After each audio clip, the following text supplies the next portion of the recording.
ഈ തിയേറ്ററിൽ ഞാൻ ആദ്യമായിട്ടാണ് വന്നേട്ടാ. എന്തായാലും കയറിയിട്ട് എങ്ങനെയുണ്ടെന്നുള്ളതും കൂടി നോക്കാം. കൂടാതെ പ്രേമലി കാണുമ്പോഴുള്ള എക്സ്പീരിയൻസ് രണ്ടാമത് എങ്ങനെയുണ്ടെന്നുള്ളത് നോക്കട്ടെ. ഞാൻ കനത്തോളം പോപ്കോൺ മേടിച്ചു, വെറുതെ 70 രൂപയുള്ള കേട്ടോ. ഇവിടുത്തെ സൗണ്ടൊന്നും പറയാനില്ല കേട്ടോ, കിട്ടില്ല സൗണ്ട്. നിങ്ങൾക്ക് ശ്രദ്ധിച്ചു നോക്കി, ഈ സ്ക്രീനിലുള്ള കറ കാണാൻ പറ്റും. ആ സ്ക്രീനിൽ കറ ഒന്ന് ക്ലീൻ ചെയ്താൽ സെറ്റായി. സൗണ്ട് വെറുതെ പൊള്ളിയാണ്, പൊള്ളി. ഇവിടെ ഓവർ ഹെഡ് സ്പീക്കേഴ്സ് ഒക്കെ ഉണ്ട് കേട്ടോ, അതൊക്കെ പൊള്ളിയാണ്, കിടിലാണ്, നല്ല സൗണ്ട് എഫക്റ്റ് ഉണ്ട്.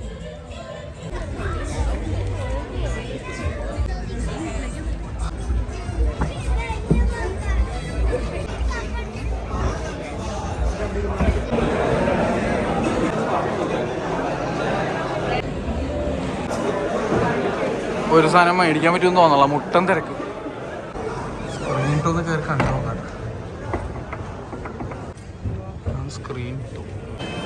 സ്ക്രീൻ 1 സ്ക്രീൻ 2 ഒരേ സൈസാണെന്ന് തോന്നണത്.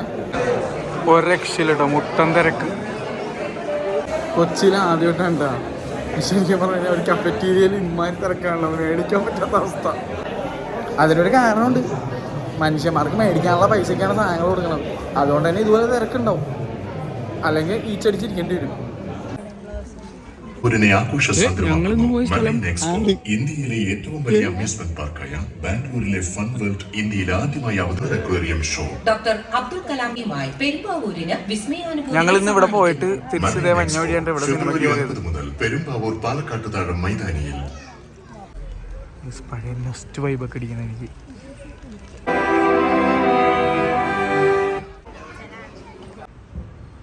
ഇവിടെ ഏത് കമ്പനിയുടെ പ്രൊഡക്റ്റ് ആയിരിക്കണം മനസ്സിലാവുന്നില്ല, മാർക്കാണെന്ന് തോന്നുന്നു. ഞാൻ തിയേറ്ററിൻ്റെ ഓണറിനെ കണ്ട്, പുള്ളി ഞാൻ വീഡിയോ എടുക്കണം കണ്ടപ്പോഴേക്കും എൻ്റെ അടുത്ത് വന്ന് സംസാരിച്ച്. ഷീഡിലെ മനുഷ്യൻ, പുള്ളിയുടെ ബ്രദേഴ്സാണ് മറ്റുള്ള ഈവൻ തിയേറ്റേഴ്സ് ഒരു സ്ഥലത്ത് നടത്തുന്നതും വോക്സ് വാഗനും നിസാൻ്റെ ഒക്കെ സംഭവങ്ങൾ ചെയ്യുന്ന കേട്ടാ. അടിപൊളി മനുഷ്യൻ, കിട്ടില്ല. ഞാൻ പറഞ്ഞ എല്ലാ കാര്യവും പുള്ളി ഭയങ്കര പോസിറ്റീവായിട്ട് എടുക്കുകയും ചെയ്തു. പക്ഷേ ഇവിടുത്തെ ടിക്കറ്റ് റേറ്റ് സമ്മതിച്ചേ പറ്റുള്ളൂ കേട്ടോ. 140 രൂപയുള്ളൂ ടിക്കറ്റ് റേറ്റ്. അടിപൊളി എന്ന് പറഞ്ഞാൽ അടിപൊളി. അതിന് കാരണം എന്ന് വെച്ച് കഴിഞ്ഞാൽ ക്യൂബിൻ്റെ ലേസർ പ്രൊജക്ഷൻ അവിടെ ഇരിക്കണത്. സൗണ്ടൊക്കെ കിട്ടില്ല. നിനക്ക് സൗണ്ട് എന്ത് തോന്നി? അതും പ്രേമലി അവിടെ ശരിക്കും ആ സൗണ്ട് എഫക്റ്റ് എടുത്തിറങ്ങി. കാരണം ഈ സിനിമയ്ക്ക് കിണ്ണം കാച്ച സൗണ്ട് ഡിസൈനായിരുന്നു. ഇവിടെ മഞ്ഞുമൽ ബോയ്സും ബ്രഹ്മയുഗും ഇവിടെ കണ്ടു നോക്കണം, അടിപൊളിയായിരിക്കും. ഇവിടെ നിങ്ങൾ കണ്ടവരാണെങ്കിൽ ഒന്ന് കമൻറ്റ് ചെയ്യട്ടാ. ഞാൻ പറഞ്ഞില്ല, കൊച്ചിയിൽ ആകെ 3 തിയേറ്ററുള്ളൂ ലേസർ പ്രൊജക്ഷൻ. ഒന്ന് പെരുമ്പാവൂർ ഇവിടെ, വേറൊന്ന് നമ്മുടെ വനിത, പിന്നെയുള്ള ഒരു സ്ഥലം കൂടെയാണ്. ആദ്യം ഞാൻ എന്തായാലും നിങ്ങളെ കാണിച്ചു തരാം. ഞാൻ അവിടെ പോകുന്നുണ്ട്, അതിൻ്റെ വീഡിയോ എന്തായാലും നമ്മുടെ ചാനലിൽ കാണാൻ പറ്റും. ഇവിടെ 4 തിയേറ്ററാണുള്ളത്. കിണ്ണം കാച്ചി പാർക്കിംഗ് സ്പേസ് ഇഷ്ടം പോലെ. പണ്ടത്തെ സരിത സംഗീതം എനിക്ക് ഓർമ്മ വന്നു, അമ്മരി പാർക്കിംഗ് സ്പേസ്. വൈദ്യുതി ഇപ്പോഴത്തെ സരിത സംഗീതക്ക് ഇത്ര പാർക്കിംഗ് സ്പേസ് ഉണ്ടെന്ന് തോന്നുന്നത്, കാരണം സൈഡിലേക്കുള്ള സ്ഥലം കൂടി ഇവിടെ എടുത്തു തോന്നുന്നു. സിനിമയൊക്കെ കണ്ട് വീട്ടിലെത്തി, രണ്ടാമത് കണ്ടിട്ടുണ്ടല്ലോ, എന്ത് എൻജോയ്മെൻ്റ് ആയിരുന്നു അറിയാമോ. ഒരു പക്ക എൻ്റർടൈൻമെൻറ്റ് പടം എന്ന് പറഞ്ഞാൽ ഇങ്ങനെ ആയിരിക്കണം, സൂപ്പർ. ഈ അടുത്ത കാലത്ത് ഇത്രയും റിപ്പീറ്റ് വാച്ചുള്ള ഒരു സിനിമ ഞാൻ കണ്ടിട്ടില്ല എന്ന് പറയേണ്ടി വരും.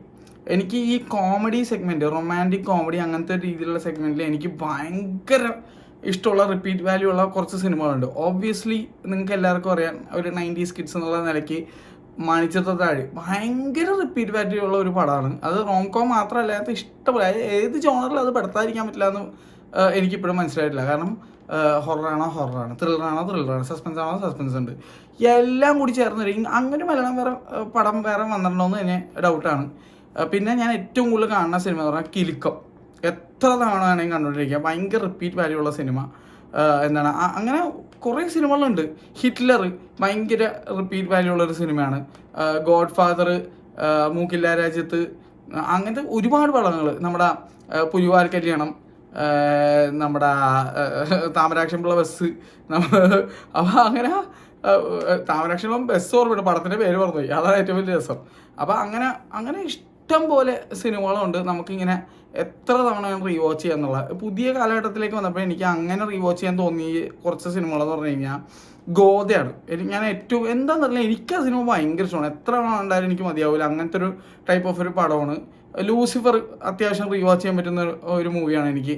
പക്ഷെ അത് റോം കോം അല്ല, എന്നാലും ഗോദ എന്നൊക്കെ പറഞ്ഞാൽ എന്താണെന്നറിയില്ല, എനിക്കത് എത്ര കണ്ടാലും മതിയാവില്ല. അങ്ങനെ ഇഷ്ടമുള്ളൊരു സിനിമയാണ് ഗോദ.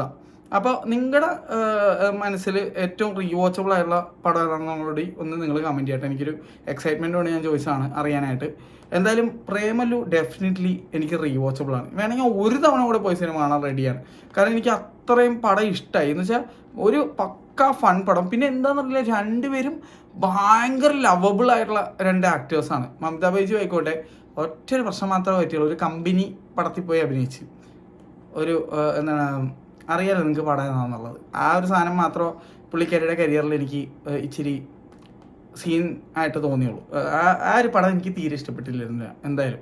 എനിവേസ്, നസ്രീനെ എടുത്ത് നോക്കിയാൽ നസ്രീൻ ഏത് സിനിമയിൽ വന്നാലും പടം വലിയ ഗുണമില്ലെങ്കിൽ പോലും നസ്രീൻ അടിപൊളിയായിരിക്കും. അങ്ങനത്തെ ഒരു ആക്ടറാണ് നസ്രീൻ. അതുകൊണ്ട് തന്നെ നസ്രീൻ ഇതിനകത്ത് തകർത്ത് നിങ്ങൾ ആലോചിച്ചാൽ മതി. തണ്ണീർമത്തൻ ദിനങ്ങളിലെ ഏറ്റവും കിടിലൻ പെർഫോമറായിരുന്നു നസ്രീൻ.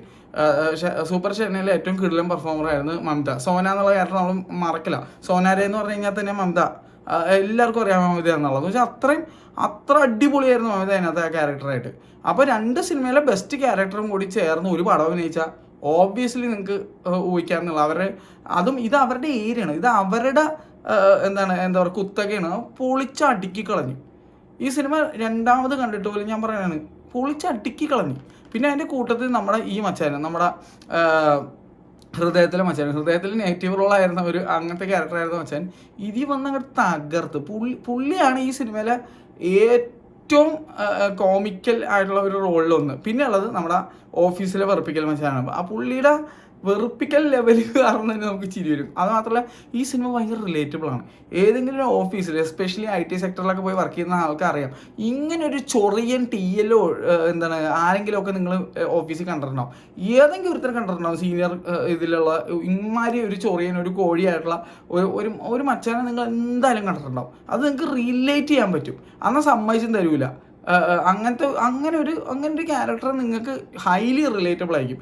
ഈവൻ കൂട്ടുകാരൻ്റെ കേസാണെങ്കിൽ അതുപോലെ രാത്രി ഇരുന്ന് ചൊല്ലുമ്പോൾ സൈഡിൽ ഇരുന്ന് കഷ്ടപ്പെട്ട് ഉറങ്ങാൻ കഷ്ടപ്പെടുന്ന സിംഗിളായിട്ടുള്ള ആൾ ചിലപ്പോൾ നിങ്ങളാവാം, അല്ലെങ്കിൽ ചിലപ്പോൾ നിങ്ങളുടെ കൂട്ടുകാരാവാം. ബെഡിന് മുകളിൽ കിടക്കുന്നതാവാം, ചിലപ്പോൾ നിങ്ങൾ ബെഡിന് അടിയിൽ കിടക്കുന്ന നിങ്ങൾ റിലേറ്റ് ചെയ്യാൻ പറ്റും. എല്ലാ സാധനവും റിലേറ്റ് ചെയ്യാൻ പറ്റും. അതുപോലെ ഇതിലെ നായകനും നായികയുടെ ഒക്കെ ക്യാരക്ടറൊക്കെ നിങ്ങളുടെ കൂട്ടത്തിൽ ഫ്രണ്ട്സ് ആയിട്ടുള്ള അല്ലെങ്കിൽ കസിൻസ് ആയിട്ടുള്ളവർക്ക് ആരെങ്കിലും ഒക്കെ ഉണ്ടാവും. ഈ കല്യാണത്തിന് പോയപ്പോൾ കാണിച്ചു കൂട്ടിയ അലമ്പ് എന്തെങ്കിലും രീതി, കാറ് ഇപ്പോൾ മിനി കോപ്പറിലൊന്നും അല്ല പോയെങ്കിൽ പോലും സാധാരണ കാറിൽ പോയാലും എന്തെങ്കിലും അലമ്പ് കാണിക്കുക, അല്ലെങ്കിൽ കല്യാണത്തിൽ ചെന്നിട്ട് കോഴിത്തരം കാണിക്കുക, അല്ലെങ്കിൽ അലമ്പ് കാണിക്കുന്ന അങ്ങനെ എന്തെങ്കിലുമൊക്കെ ഒരു സംഭവം നിങ്ങളുടെ ലൈഫിൽ ആരെങ്കിലും നിങ്ങൾ ചെയ്തിട്ടില്ലെങ്കിൽ കണ്ടിട്ടുണ്ടാവും. അതാണ് ഈ സിനിമയുടെ ഏറ്റവും വലിയ വിജയ ഘടകം. കാരണം റിലേറ്റബിൾ, ഹൈലി റിലേറ്റബിൾ ആയിട്ടുള്ള ഒരു മൂവി ആയിരുന്നു എന്നുള്ളതാണ്. For youngsters it is a great watch എന്നാണ് എനിക്ക് പറയാനുള്ളത്. For me it was a great repeat watch. ഞാൻ ഇനി ഈ സിനിമ കാണാൻ താല്പര്യപ്പെടുകയാണെങ്കിൽ എനിക്ക് അത്ര ഇഷ്ടപ്പെട്ടു. ചിലപ്പോൾ ഞാൻ അമ്മേനെ കൂട്ടിക്കൊണ്ട് ഒന്നുകൂടി പോകട്ടെ. പിന്നെ നല്ല സൗണ്ട് ഡിസൈൻ. ഞാൻ ആദ്യമായിട്ട് സിനിമ കണ്ടപ്പോൾ ഞാൻ പറഞ്ഞത് കിട്ടെല്ലാം സൗണ്ട് ഡിസൈനാണ് പടത്തിൽ. ഇതിൽ ഓരോ ഇടിപ്പ്, ആ ഒരു മിനി മഹാറാണി എന്ന് പറഞ്ഞ പാട്ടുണ്ട്, അതെന്ത് രസമാണ്. അത് സ്പെഷ്യലി മമത ആ കാറിൽ കയറിയിട്ട് കാറ് ഓടിക്കുമ്പോൾ തൊട്ട് അത് നസ്ലിൻ മാറി ഓടിച്ച് ഹൈദരാബാദ് സിറ്റിയിൽ വരുന്നവരെ വൈബാണ്, കട്ട വൈബാണ് ആ പാട്ട്. അതിൽ മ്യൂസിക് ഇങ്ങനെ ഭയങ്കര രസമാണ്. അത് ആ സമയത്ത് തിയേറ്ററിൽ ലിറ്ററലി കുലുങ്ങി, അത്ര എഫക്റ്റായിരുന്നു. ആ ഇടിപ്പൊക്കെ നല്ല ഒന്നാന്തരം ഇടിപ്പായിട്ട് തന്നെ ഫീൽ ചെയ്തു. അത് അത്ര കിടില സൗണ്ട് ഡിസൈൻ ആയതുകൊണ്ടാണ്. പിന്നെ ഞാൻ കണ്ട തിയേറ്റേഴ്സ് ഓബ്വിയസ്ലി ആദ്യമായി കണ്ടത് വനിതയിലാണ്. രണ്ടാമത് കണ്ടത് ഇപ്പോൾ EVM സിനിമാസ്. EVM സിനിമാസിൻ്റെ കാര്യത്തിലേക്ക് ഞാൻ കിടക്കാം. എനിക്ക് പ്രേമലു തന്നെ പറഞ്ഞേ മതിയായിട്ടില്ല, അതാണ് സംഭവം. എനിക്ക് വളരെ ഇഷ്ടപ്പെട്ടു. ഗിരീഷ് ഗംഗാധരനാണ് വായി വന്നത്, അത് സിനിമാറ്റോഗ്രാഫറാണ്. ഗിരീഷ് അടിപൊളിയായിരുന്നു എൻ്റെ പടം, ഒന്നും പറയാനോ മച്ചാനെ. എനിക്ക് ഭയങ്കര ഇഷ്ടപ്പെട്ടു. നിങ്ങളുടെ പടം എന്താണെന്നറിയില്ല, മിക്ക സിനിമകളും കുറേ പേർക്ക് പൂവൻ അത്ര ഇഷ്ടപ്പെട്ടില്ല. എനിക്ക് പേഴ്സണലി പൂവൻ വളരെ ഇഷ്ടപ്പെട്ട ഒരു പടമാണ്. എനിക്കെന്തോ എനിക്ക് ആ പൂവൻ കോഴിയെ വെച്ചുകൊണ്ട് എടുത്ത കുറച്ച് സീക്വൻസസ് ഉണ്ട്, അതൊക്കെ കിടിലായിരുന്നു. പക്ഷേ ആർക്കും പെപ്പേന അങ്ങനത്തെ റോളിൽ കാണാൻ ഇഷ്ടപ്പെട്ടില്ല എന്ന് തോന്നുന്നു. അതുകൊണ്ടാണ് പടം അത്ര വിജയം നേടാതെ പോയെന്ന് തോന്നുന്നു. എന്തായാലും എനിവേസ് എനിക്ക് പടം ഇഷ്ടപ്പെട്ടിട്ടുണ്ടായിരുന്നു പൂവൻ. കാരണം പൂവൻ്റെ ആ ഒരു കോഴീനെ വെച്ചുള്ള ഷോട്ട്, ആ കോഴി വന്ന് വീഴുമ്പോൾ തൊട്ട് ആ സിനിമ കോഴീനെ വെച്ച് എടുത്തിരിക്കുന്നത് അത് മെനക്കെട്ട് എടുത്തിരിക്കുന്നതാണ്. കിടിലം വിഷ്വൽസും ആയിരുന്നു. അത് എനിക്ക് ഭയങ്കര രസമായിട്ട് ആ പടം ഫീൽ ചെയ്തു. എന്തോ എല്ലാവരുടെയും കപ്പ് ഓഫ് ടീ അല്ല തീർച്ചയായിട്ടും, അതുകൊണ്ടാണ് തിയേറ്ററിൽ വലിയ വിജയം കണ്ടെത്താതെ പോയത്. എന്തായാലും എനിക്ക് ആ പടം ഇഷ്ടമായിരുന്നു. എനിക്ക് വളരെ റീവാച്ചബിൾ ആയിട്ടുള്ള മൂവിയാണ്. ആ സിനിമയിൽ നമ്മുടെ പെപ്പയുടെ പെങ്ങളായിട്ട് അഭിനയിച്ചിരിക്കുന്ന ആക്ട്രസ്സാണ് ഇതിനകത്ത് കൂട്ടുകാരിയായിട്ട് അഭിനയിച്ചിരിക്കുന്നത്. ഈവൻ പുള്ളിക്കാരിയുടെ സ്വന്തം ഹസ്ബൻഡാണ് ഇതിനകത്ത് കല്യാണം വരനായിട്ട് കാണിച്ചിരിക്കുന്നത്. ഒക്കെ അങ്ങനെയൊക്കെ കാര്യങ്ങളൊക്കെ പിന്നീടാണ് എനിക്ക് അനുഭവം പറഞ്ഞത്. അതൊക്കെ അറിയാം. അനുഭവം ഇങ്ങനത്തെ ന്യൂസും പരിപാടിയൊക്കെ കൊണ്ടത് കാണിച്ചു തരണമായിട്ട്. അപ്പോൾ അങ്ങനെയാണ് ഞാൻ അതറിഞ്ഞത്. എന്തായാലും great watch, great repeat to watch. എനിക്ക് ഞാൻ പറയില്ലേ, വീണ്ടും ഒരു തവണ കൂടെ പോയി കാണാൻ എനിക്ക് സന്തോഷമുള്ളൂ. അത്ര ഇഷ്ടപ്പെട്ടു എനിക്ക് സിനിമ. അത്രയും എൻജോയബിൾ ആയിരുന്നു ഈ സിനിമ എനിക്ക്. എന്തായാലും വളരെയധികം സന്തോഷം ഉള്ളൊരു കാര്യമാണ് ഈ ഫെബ്രുവരിയിൽ. കാരണം 4 കിടിലം പടങ്ങൾ കാണാൻ പറ്റി. 4 എണ്ണം. 4 മലയാള സിനിമകൾ തന്നെയാണ് നല്ല രീതിയിൽ ഓടിക്കൊണ്ടിരിക്കുന്നത്. അന്വേഷിപ്പിൻ കണ്ടെത്തും, ബ്രഹ്മയുഗം എന്ന വായന ബ്രഹ്മയുഗം എന്നാണല്ലോ പറയേണ്ടത്. ബ്രഹ്മയുഗം എന്ന് ഞാൻ പണ്ട് പറഞ്ഞ് ശീലിച്ചോണ്ടേ. ബ്രഹ്മയുഗം, നമ്മുടെ പ്രേമലു, പിന്നെ ദൈപ്പ, മഞ്ഞുമൽ ബോയ്സ്, എല്ലാം ഒന്നിനൊന്ന് ബെറ്റർ. 4 തരം പടങ്ങൾ, 4 ഗംഭീരമായിട്ട് ഓടിക്കൊണ്ടിരിക്കുന്ന. 4 50 കോടി ക്ലബ്ബ് കിടക്കും. ഓൾറെഡി കടന്നു. ബ്രഹ്മയുഗം ഇതും ഓൾറെഡി കടന്നു. പ്രേമലു എനിക്കൊന്ന് 64 കോടി കണ്ടൊക്കെ ആയി. അപ്പോൾ ഒരേ സമയം ഇഷ്ടപ്പെടുകയും നല്ല ബോക്സ് ഓഫീസ് കളക്ഷൻ നേടിയെന്ന് പറഞ്ഞാൽ ഒരുപാട് സന്തോഷം. ഡബിൾ സന്തോഷം എന്ന് പറഞ്ഞാൽ മതി. എന്നെ സംബന്ധിച്ച് എനിക്ക് പടം എൻ്റർടൈൻഡ് ആയാൽ മതി. I am happy. I don't care about the blockbuster hit അല്ലെങ്കിൽ റെക്കോർഡ്. പക്ഷേ അതും കൂടി നേടാൻ കഴിഞ്ഞു എന്ന് പറഞ്ഞുകൊണ്ട് വളരെ സന്തോഷം. കഴിഞ്ഞ കൊല്ലം ഇതുപോലെ ഫെബ്രുവരിയിൽ വന്ന് മനസ്സ് കവർന്നൊരു പടമാണ്. അതാണ് എൻ്റെ അടുത്ത റീവാച്ച് പടം, രോമാഞ്ചം. എത്ര തവണ കണ്ടാലും എനിക്ക് മതിയാവില്ല. അതൊരു പക്ക റീവാച്ചബിൾ ആയിട്ടുള്ള മൂവിയായിരുന്നു. ജിത്തു മാധവൻ്റെ അടുത്ത പടം, അതായത് ആവേശത്തിനായി ആവേശത്തോടെ കാത്തിരിക്കുകയാണ്. എന്തായാലും അത് കാണണം. എനിക്ക് ഭയങ്കര ആവേശമാണ് ആ പടം കാണാനായിട്ട്. എൻ്റെ ഏറ്റവും എന്താ പറയുക, ഞാൻ ഉറ്റുനോക്കുന്നൊരു സിനിമയാണ്. എന്തായാലും ഈ പടം സൂപ്പറായിരുന്നു. ഇനി coming back to EVM cinemas Perumbavoor. Seat പുതിയ മോഡൽ സോഫ പരിപാടി ഒന്നുമല്ല, ഒരു നോർമൽ സീറ്റിംഗ് ആണ്. ഡീസൻറ്റ്, ഫെയർലി ഡീസൻറ്റ്, അത്രേ പറയാൻ പറ്റുള്ളൂ. പക്ഷേ സൗണ്ട് ആൻഡ് വിഷ്വൽ അടിപൊളിയായിരുന്നു. Sound especially. വിഷ്വലിൽ ഞാൻ പറഞ്ഞില്ല, ആ കാണുന്ന സ്ക്രീനിൽ ഒരു കറയുടെ ഒരു ഫംഗൽ അല്ലെങ്കിൽ അങ്ങനത്തെ ടൈപ്പ് ഒരു സംഭവമുണ്ട്. അപ്പോൾ അത് സ്ക്രീൻ ക്ലീൻ ചെയ്യാതെ അത് അതിൻ്റെ ഫുൾ പൊട്ടൻഷ്യലിലേക്ക് എത്തില്ല. സ്ക്രീൻ ക്ലീൻ ആയാൽ സെറ്റപ്പ് ആവും. അതിന് ഏറ്റവും വലിയ തെളിവാണ് നമ്മുടെ PVR സ്ക്രീൻ 1. അവരുടെ സ്ക്രീൻ ഒന്ന് ക്ലീൻ ആക്കിയപ്പോൾ തന്നെ നല്ല മികച്ച ക്ലാരിറ്റി കിട്ടി. അപ്പോൾ സ്ക്രീൻ ക്ലീൻ ആക്കിയാൽ തന്നെ ഇപ്പോൾ നമ്മുടെ TV ഒക്കെ കണ്ടു തുടങ്ങി. ഈ മോണിറ്റർ ആണെങ്കിൽ പോലും പൊടി പിടിച്ച് കഴിഞ്ഞാൽ അതൊന്ന് നല്ല രീതിയിൽ തുടച്ച് കഴിഞ്ഞാൽ നല്ലൊരു ക്ലാരിറ്റിയിലേക്ക് വരുന്ന പോലെയാണ് സ്ക്രീനിൻ്റെ കേസും. പക്ഷേ സ്ക്രീൻ ആകുമ്പോഴേക്കും അത് അതിൻ്റേതായ രീതിയിൽ അത് വാഷ് ചെയ്യണം. അതിൻ്റെ എന്തോ ക്ലീനിങ് മെത്തേഡ് ഉണ്ട്, ആരൊക്കെ വന്ന് ചെയ്യണം, അങ്ങനെ എന്തൊക്കെയാണ്. എന്തായാലും എനിവേസ് അവരതും കൂടി ചെയ്ത് കഴിഞ്ഞാൽ സംഭവം റെഡിയായി. എന്തായാലും പെരുമ്പാവൂരിലുള്ള ഏറ്റവും നല്ല തിയേറ്റർ ഇത് തന്നെ ആയിരിക്കും എന്നാണ് എൻ്റെ ഒരു ഊഹം. കാരണം വേറെ അങ്ങനെ ഒരുപാട് തിയേറ്റർ വേറെ ഒന്നും എനിക്ക് അറിയാനും കഴിഞ്ഞില്ല. അതുമാത്രമല്ല ലേസർ വേറെ എങ്ങുമില്ല. അപ്പോൾ laser is here, lamp is here. അത് ഒരു മാറ്റമില്ല ആ കാര്യത്തിൽ. ലേസർ എന്നും ലേസർ ആയിരിക്കും. മനസ്സിലായില്ല? നമുക്ക് ഒരിക്കലും ലേസർ ടെക്നോളജീനെ ലാമ്പ് പ്രൊജക്ഷൻ വെച്ച് കമ്പയർ ചെയ്യുന്നത് ശരിയല്ല. കാരണം ലേസർ വേറെ തലത്തിൽ നിൽക്കുകയാണ്. എന്തായാലും നല്ല ക്രിസ്പ് ആൻഡ് ക്ലിയർ ഒക്കെ ആയിരുന്നു, സംഭവങ്ങളൊക്കെ ആയിരുന്നു. പിന്നെ ബ്രൈറ്റ്നസ്, ഞാൻ ഈ വനിതാവിദ്യയിൽ കണ്ട് സ്പോയിൽഡ് ആയിട്ടുള്ള ഒരാളായതുകൊണ്ടാണോ എന്നറിയില്ല, ഇവിടുത്തെ ബ്രൈറ്റ്നസ് കുറച്ച് കുറവായിട്ട് ഫീൽ ചെയ്തു. ബ്രൈറ്റ്നസ് പിന്നെ അവർക്ക് അഡ്ജസ്റ്റ് ചെയ്യാവുന്നതുള്ളൂ. കുറച്ചും കൂടി ബ്രൈറ്റർ ആയി കഴിഞ്ഞാൽ അടിപൊളിയായിരിക്കും എന്ന് എനിക്ക് തോന്നുന്നത്. ഫസ്റ്റ് ഹാഫിൽ എനിക്ക് അങ്ങനെ ഫീൽ ചെയ്തത്. സെക്കൻഡ് ഹാഫിൽ കിട്ടില്ല, നല്ല ബ്രൈറ്റ്നസ് എനിക്ക് ഫീൽ ചെയ്തു. അപ്പോൾ എനിക്ക് തോന്നുന്നു ഫസ്റ്റ് ഹാഫിൽ അവർ എന്തോ അഡ്ജസ്റ്റ്മെൻറ്റ് ചെക്ക് ചെയ്തിട്ടുണ്ടായിരുന്നില്ല. ബ്രേക്കിന് ശേഷം അത് ചെക്ക് ചെയ്തു എന്നാണ് എനിക്ക് തോന്നണം. എന്തായാലും എനിക്ക് അങ്ങനെ ഒരു ഭയങ്കര ഡിഫറൻസ് ഫീൽ ചെയ്തു ഫസ്റ്റ് ഹാഫിന് ശേഷം സെക്കൻഡ് ഹാഫിലേക്ക് വന്നപ്പോഴേക്കും ബ്രൈറ്റ്നസിൻ്റെ കാര്യത്തിൽ. എന്തായാലും ഐ എം ഹാപ്പി. കാരണം 140 rupees ടിക്കറ്റിന് I have no complaints at all. അതാണ് എനിക്ക് പറയാനുള്ളത്. ആ സ്ക്രീൻ അങ്ങനെ തുടച്ചൊന്ന് ക്ലീൻ ആക്കി കഴിഞ്ഞാൽ സംഭവം അടിപൊളിയായി. പിന്നെ എന്തായാലും ഒരു 3D സിനിമ അവിടെ പോയി കണ്ടു നോക്കണം എന്ന് ആഗ്രഹമുണ്ട്. കാരണം ലേസർ ആയതുകൊണ്ട് തന്നെ.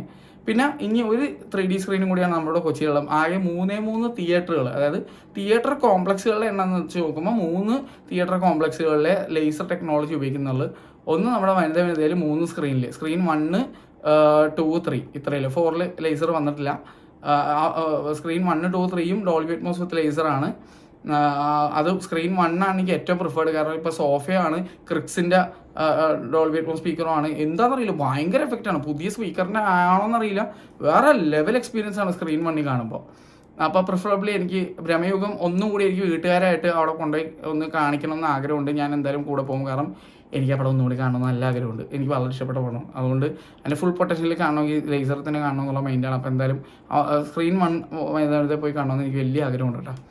അപ്പോൾ EVMൻ്റെ എൻ്റെ എക്സ്പീരിയൻസ് വാസ് ഗുഡ്. അത് കുറച്ചുകൂടി ബെറ്റർ ആക്കാം. അവർക്ക് സീറ്റ്സ് ഒക്കെ പുതിയ രീതിയിൽ മോഡിഫൈ ചെയ്ത് കഴിഞ്ഞാൽ മൊത്തം കുറച്ച് രീതിയിൽ മോഡിഫിക്കേഷൻസ് കാര്യങ്ങളൊക്കെ ചെയ്ത് കഴിഞ്ഞാൽ അടിപൊളിയാവും. എന്തായാലും വൈകാതെ വരും. കാരണം വെച്ച് കഴിഞ്ഞാൽ ഇവർ വർഷങ്ങളായിട്ട് തിയേറ്റർ നടക്കുന്നവരാണ്. അപ്പോൾ എന്തായാലും മോഡിഫൈ ചെയ്യുമല്ലോ. ഒരു പരിധി വിട്ട് കഴിയുമ്പോഴേക്കും അറ്റകുറ്റപ്പണികളൊക്കെ നടത്തി അടിപൊളിയാവും. പഴയ വനിത നിങ്ങൾക്ക് ഓർമ്മയുണ്ടോ? ആ വനിത അല്ല ഇന്നത്തെ വനിത മറ്റേ മാരുതി 800 ലെവലിൽ എന്ന് വെച്ചാൽ വനിത പെട്ടെന്ന് BMW ആയ സീനിലാണ് ഇപ്പോൾ നിൽക്കുന്നത്. അത് കാരണം അവർ ഇമ്പ്രൂവ് ചെയ്തു, എല്ലാ കാര്യങ്ങളും പ്രീമിയം ആക്കി, നല്ല ഇതാക്കി. അവരുടെ ഏറ്റവും വലിയ ഒരു കുറവെന്ന് എല്ലാവർക്കും തോന്നിയിരുന്ന സീറ്റ് വരെ അവർ അടിപൊളിയാക്കി, മനസ്സിലായില്ലേ? അപ്പോൾ ഗ്രാജുവലി അവർക്ക് ഏർണിങ്സ് കിട്ടുന്നതനുസരിച്ച് അവർ ചെയ്തു.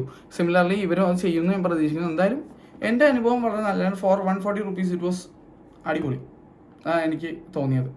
പിന്നെ ഓണർ നല്ലൊരു മനുഷ്യനായിരുന്നു. ഞാൻ പറഞ്ഞ കാര്യങ്ങളൊക്കെ ഞാൻ ഇതേ കാര്യങ്ങളൊക്കെ പുള്ളിയോടും പറഞ്ഞു. പുള്ളി വളരെ ശാന്തനായിട്ട് മൊത്തം കേട്ടിരുന്നു, എല്ലാ കാര്യങ്ങളും ചോദിച്ചറിഞ്ഞു. അപ്പോൾ ഫീഡ്ബാക്സ് എടുക്കുന്ന ഒരാളാണെന്ന് എനിക്ക് മനസ്സിലായി. കൊള്ളാം, ഗുഡ്. അപ്പോൾ ഇത്രയാണ് എൻ്റെ അഭിപ്രായം. സെക്കൻഡ് വാച്ച് ആണെങ്കിലും എനിക്ക് ഇഷ്ടപ്പെട്ടു. Premalu may be I watch it third time. കാരണം എനിക്ക് ഇഷ്ടപ്പെട്ടു പടം അത്ര. നിങ്ങളുടെ കാര്യം എനിക്കറിയില്ല, നിങ്ങൾക്ക് എന്താ തോന്നിയെന്ന് നിങ്ങൾ കമൻറ്റ് ചെയ്യുക. എനിക്കും ഭയങ്കര എൻജോയബിൾ ആയിട്ട് തോന്നി. റിപ്പീറ്റ് വാല്യൂ വളരെയധികം ഉള്ള ഒരു പടമായിട്ട് ഫീൽ ചെയ്തിട്ടാ. അപ്പോൾ congratulations for the whole Premalu team. 64 crores അടിച്ചു എന്ന് അറിയാൻ കഴിഞ്ഞു. എന്തായാലും 100 crore അടിക്കട്ടെ. എന്തായാലും എന്താ പറയുക, നമുക്ക് നല്ലൊരു ഒരു കോമിക് വൈബുള്ള എന്താണ് കുറച്ച് ക്യാരക്ടേഴ്സിനെ ഈ സിനിമയിലൂടെ കിട്ടി. എവിടെയൊക്കെയോ എനിക്ക് നഷ്ടപ്പെട്ടു പോയ നിവിൻ പോളി അജു വർഗീസിൻ്റെ ഒരു കോംബോ എനിക്ക് ഇതിനകത്ത് ഫീൽ ചെയ്തു. നിവിൻ പോളി അജു വർഗീസ് നല്ല കോംബോ ആയിട്ട് തിരിച്ചു വരണമെന്ന് വളരെ ആഗ്രഹിക്കുന്നുണ്ട്. എന്തായാലും ആ ആഗ്രഹം എന്താ പറയുക സാധിക്കട്ടെ എന്ന് വിചാരിക്കുന്നു. അത്ര എനിക്ക് പറയാനുള്ളത്. അടിപൊളി. Bye bye.